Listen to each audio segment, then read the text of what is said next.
ಬಡವರು, ರೈತರು, ವಿದ್ಯಾರ್ಥಿಗಳು, ಕೂಲಿ ಕಾರ್ಮಿಕರು ಇವತ್ತೇನಾದ್ರು ನೆಮ್ಮದಿಯಲ್ಲಿದ್ದಾರೆ ಅಂದರೆ ಎಂಥ ಕರೋನಾ ಬಂದ ಮೇಲೂ ಕೂಡ ಅದು ಸನ್ಮಾನ್ಯ ಶ್ರೀ ಡಿ ಕೆ ಶಿವಕುಮಾರ್ ಅವರ ಒಂದು ಸಹಾಯ ಅಂತ ಹೇಳೋಕ್ಕೆ ಇಷ್ಟಪಡ್ತೀನಿ. ಯಾಕೆ ಅಂದರೆ ಕರೋನಾದಲ್ಲಿ ಇವತ್ತು ಎಲ್ಲ ರಾಜಕಾರಣಿಗಳು ಮಲ್ಕೊಂಡಿದ್ರು, ಎಲ್ಲ ಒಂದು ಕಡೆ ಭಯ ಒಂದು ಕಾಯಿಲೆಗೆದ್ರಿ. ಆದರೆ ಡಿ ಕೆ ಶಿವಕುಮಾರ್ ಅವರು ಅವರ ಒಂದು ವೈಯಕ್ತಿಕ ಹಣದಿಂದ ಇವತ್ತು ಆ ರೈತರು ಬೆಳೆದಂಥ ಹಣ್ಣು ತರಕಾರಿಗಳು ಕೊಳ್ತೋಗ್ತಾ ಇತ್ತು.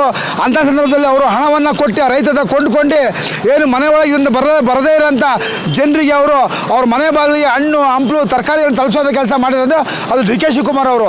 ಇವತ್ತು ಕರ್ನಾಟಕದಲ್ಲಿ ಇವತ್ತು ಕಾಂಗ್ರೆಸ್ ಪಾಲಿಗೆ ಇವತ್ತು ಡಿ ಕೆ ಶಿವಕುಮಾರ್ ಒಂದು ಆಶಾಕಿರಣ.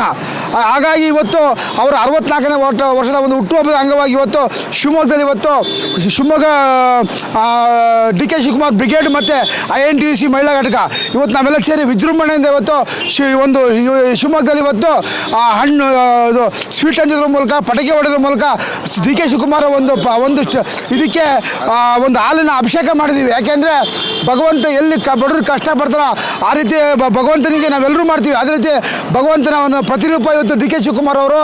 ಆದ್ದರಿಂದ ಅವರಿಗೆ ಮುಂದಿನ ದಿನಗಳಲ್ಲಿ ಹೆಚ್ಚಿನ ಆರೋಗ್ಯ, ಆಯಸ್ಸು, ಅಧಿಕಾರ ಸಿಗಲಿ, ಮುಂದೆ ಈ ರಾಜ್ಯವನ್ನು ಕಾಪಾಡುವಂಥ ಕೆಲಸ ಅವರು ಮುಂದಿನ ಮುಖ್ಯಮಂತ್ರಿ ಆಗಲಿ, ಜನ ಸಮೃದ್ಧಿಯಾಗಿ ಇರಲಿ ಅಂತ ಹೇಳ್ತೀನಿ. ನಾನು ಇವತ್ತು ದೇವರಲ್ಲಿ ಪ್ರಾರ್ಥಿಸಿ ಅವರು ಹುಟ್ಟುಹಬ್ಬ ಮಾಡ್ತಾಯಿದ್ದೀನಿ.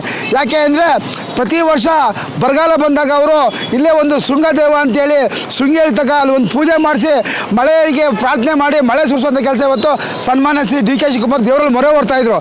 ಆದರೆ ಜನರ ಬಗ್ಗೆ, ರೈತರ ಬಗ್ಗೆ ಕಾಳಜಿ ಇರೋ ವ್ಯಕ್ತಿ ಅಂದರೆ ಅದು ಡಿ ಕೆ ಶಿವಕುಮಾರ್ ಮಾತ್ರ. ಅಂಥ ವ್ಯಕ್ತಿ ಈ ಸಮಾಜಕ್ಕೆ ಬೇಕು, ಈ ರಾಜ್ಯಕ್ಕೆ ಬೇಕು, ಈ ರಾಜ್ಯಕ್ಕೆ ಮತ್ತೆ ಮುಖ್ಯಮಂತ್ರಿ ಆಗಬೇಕು ಅಂತೇಳಿ ನಾವೆಲ್ಲರೂ ಸೇರಿ ಇವತ್ತು ಶಿವಮೊಗ್ಗ ಎಲ್ಲರೂ ಸೇರಿ ಇವತ್ತು ಹುಟ್ಟುಹಬ್ಬ ಮಾಡ್ತೀವಿ.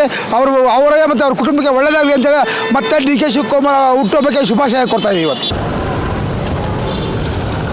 ಪಾಪ ಅವರು